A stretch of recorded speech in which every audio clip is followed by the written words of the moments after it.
भगवते वासुदेवाय। हर हर महादेव। मंगलम भगवान विष्णु मंगलम गरुड़ध्वज मंगलम पुंडरीकाक्ष मंगलाय तनोहरि। हर हर महादेव। दोस्तों, आप सभी को रक्षाबंधन की हार्दिक शुभकामनाएं। आज मैं आपके लिए लेकर आई हूँ रक्षाबंधन की कहानी, उसका महत्व और पूजा विधि। अगर आपको इसकी पूरी जानकारी चाहिए तो इस वीडियो के अंत तक बने रहें और पूरी वीडियो देखें। दोस्तों, रक्षाबंधन या राखी भाई बहनों के बीच अटूट प्यार को दर्शाने के लिए मनाया जाता है। यह त्योहार प्रतिवर्ष श्रावण मास के पूर्णिमा तिथि पर पड़ता है। इस दिन बहनें पूजा अर्चना करके भाइयों की कलाइयों पर राखी बांधती हैं और उनके स्वास्थ्य व जीवन में सफल होने की कामना करती है। यह त्योहार प्रतिवर्ष श्रावण मास के पूर्णिमा तिथि पर पड़ता है। तो आइए वीडियो की शुरुआत करते हैं। रक्षाबंधन का महत्व। रक्षाबंधन का त्योहार भाई बहन के प्यार व भाइयों द्वारा बहनों की रक्षा के प्रतीक के रूप में भी मनाया जाता है। इस दिन बहनें भाइयों को राखी बांधती है और उन्हें मिठाइयाँ खिलाती है। वही भाई इस दिन बहनों की रक्षा करते हैं, रक्षा का वचन देते हैं।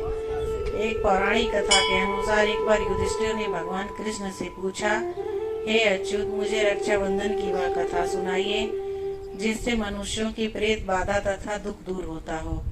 भगवान कृष्ण ने कहा, हे पांडव श्रेष्ठ, एक बार दैत्यों तथा असुरों में युद्ध छिड़ गया और वह युद्ध लगातार 12 वर्षों तक चलता रहा। असुरों ने देवताओं को पराजित करके उनके प्रतिनिधि इंद्र को भी पराजित कर दिया। ऐसी दशा में देवताओं सहित इंद्र अमरावती चले गए। उधर विजेता दैत्यराज ने तीनों लोगों को अपने वश में कर लिया। उसने राजपद से घोषित कर दिया कि इंद्रदेव सभा में न आए तथा देवता व मनुष्य यज्ञ कर्म न करें, सभी लोग मेरी पूजा करें। दैत्यराज की आज्ञा से यज्ञ, वेद, पठन पाठन तथा उत्सव आदि समाप्त हो गए। धर्म के नाश से देवताओं का बल घटने लगा। यह देख इंद्र अपने गुरु बृहस्पति के पास गए तथा उनके चरणों में गिर निवेदन करने लगे, गुरुवर, ऐसी दशा में परिस्थितियां कहती है कि मुझे यहीं प्राण देने होंगे। न तो मैं ही भाग सकता हूँ और न ही युद्ध भूमि में टिक सकता हूँ। कृपया करके कोई उपाय बताएं। बृहस्पति ने इंद्र की वेदना सुनकर उसे रक्षा विधान करने को कहा। श्रावण पूर्णिमा को प्रातः काल निम्न मंत्र से रक्षा विधान संपन्न किया गया। जैन बद्धो बलि राजा दानवेंद्रो महाबल। इंद्राणी ने श्रावणी पूर्णिमा के पावन अवसर पर द्विजों से स्वस्ति वाचन करवाकर रक्षा का तंतु लिया और इंद्र की दाहिनी कलाई में बांधकर इंद्र भूमि में लड़ने के लिए भेज दिया। युद्ध भूमि में लड़ने के लिए भेज दिया। रक्षाबंधन के प्रभाव से दैत्य भाग खड़े हुए और इंद्र की विजयी हुई। राखी बांधने की प्रथा का सूत्रपात यहीं से शुरू हुआ।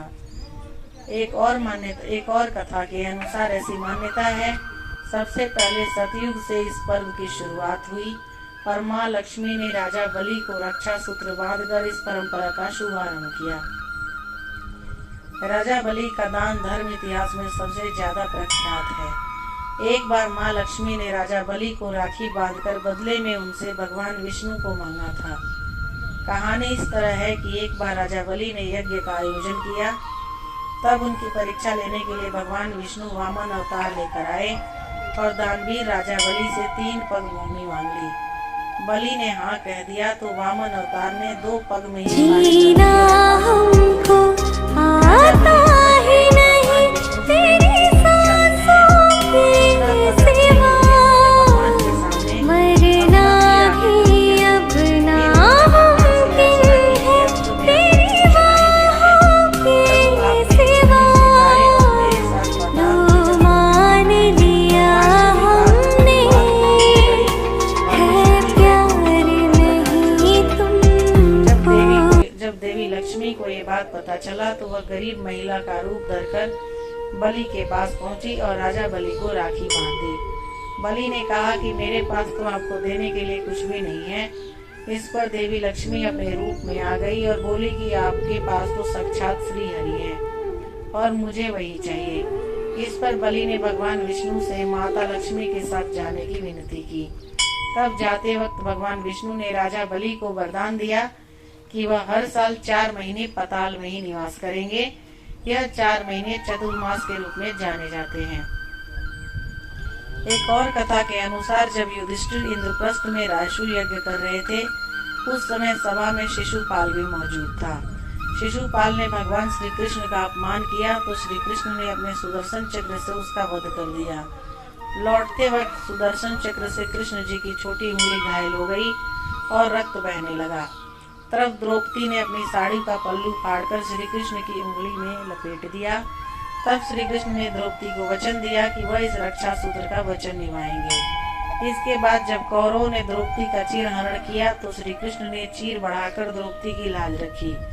मान्यता है कि जिस दिन द्रौपदी ने श्री कृष्ण की उंगली पर साड़ी की पल्लू बांधी थी वह श्रावण पूर्णिमा ही था। एक और कथा के अनुसार भगवान श्री गणेश जी अपनी बहन मनसा देवी से रक्षा सूत्र बंधवा रहे थे। तभी उनके दोनों पुत्र शुभ और लाभ ने देख लिया। इस रस्म के बारे में पूछा तो भगवान श्री गणेश जी ने इसे एक सुरक्षा कवच बताया। उन्होंने बताया कि यह रक्षा सूत्र आशीर्वाद और भाई बहन के प्रेम का प्रतीक है।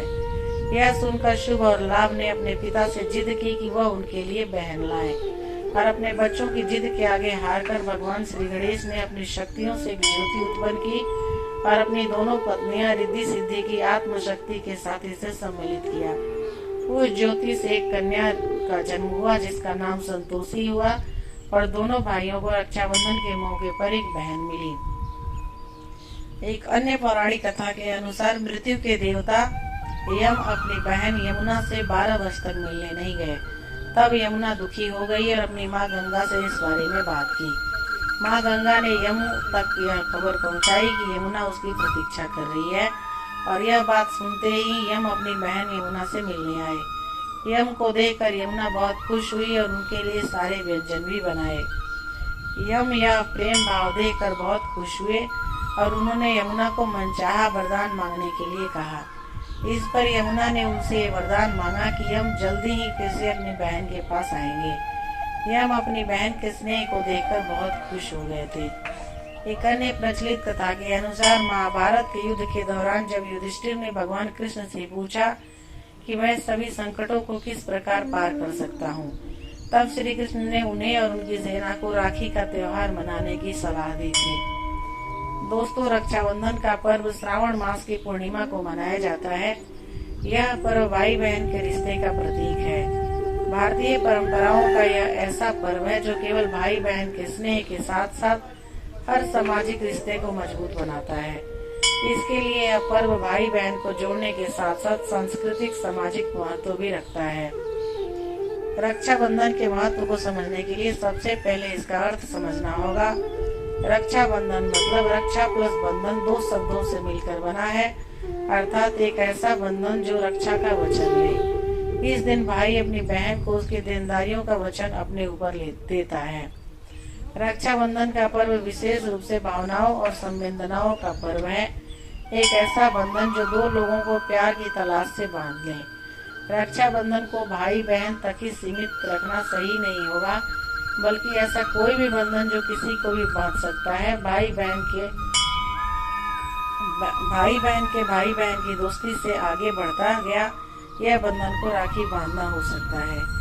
आज के माहौल में राखी केवल बहन के रिश्ते को स्वीकार नहीं करती, बल्कि ये श्रद्धा और विश्वास का धागा बांधता है। वह राखी बंधवाने वाले व्यक्ति की देनदारियों को स्वीकार करता है, उस भूमिका को पूरी तरह से निभाने की कोशिश करता है। रक्षाबंधन के सुबह सुबह भाई बहन स्नान करके भगवान की पूजा करते हैं। उसके बाद रोली, अक्षत, कुमकुम एवं दीप जलाकर थाली सजाते हैं। इस थाल में रंग बिरंगी राखियों को रखकर उसकी पूजा की जाती है। फिर बहनें भाइयों के माथे पर कुमकुम, रोली एवं अक्षत का तिलक करती है। इसके बाद भाई की दाई कलाई पर रेशम की डोरी से बनी राखी बांधती है और मिठाई से भाई का मुंह मीठा कराती है। राखी बंधवाने के बाद भाई बहन को रक्षा का आशीर्वाद एवं उपहार का धन मिलता है। उपहार व धन देता है। बहनें राखी बांधते समय भाई की लंबी उम्र एवं सुख तथा उन्नति की कामना करती है। इस दिन बहनों के हाथ से राखी बंधवाने से भूत प्रेत व अन्य बाधाओं से भाई की रक्षा होती है।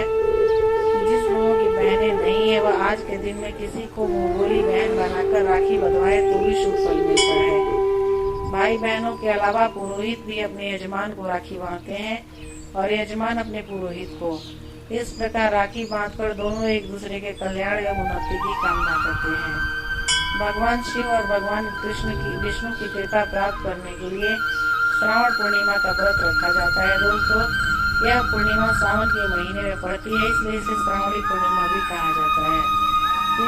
कहा जाता है कि धन की देवी लक्ष्मी के रूप में गायत्री माता का जन्म भी श्रावण पूर्णिमा यानी रक्षाबंधन के दिन ही हुआ था, इसलिए इस दिन का महत्व और भी बढ़ गया है। तो दोस्तों, रक्षाबंधन की कहानियाँ, उसका महत्व और पूजा विधि आपको कैसी लगी, आप मुझे कमेंट करके जरूर बताइएगा। अगर आप मेरे चैनल पे नए हैं और अभी तक सब्सक्राइब नहीं किया है तो मेरे चैनल को सब्सक्राइब कर लीजिए, ताकि मैं जब भी कोई वीडियो डालूं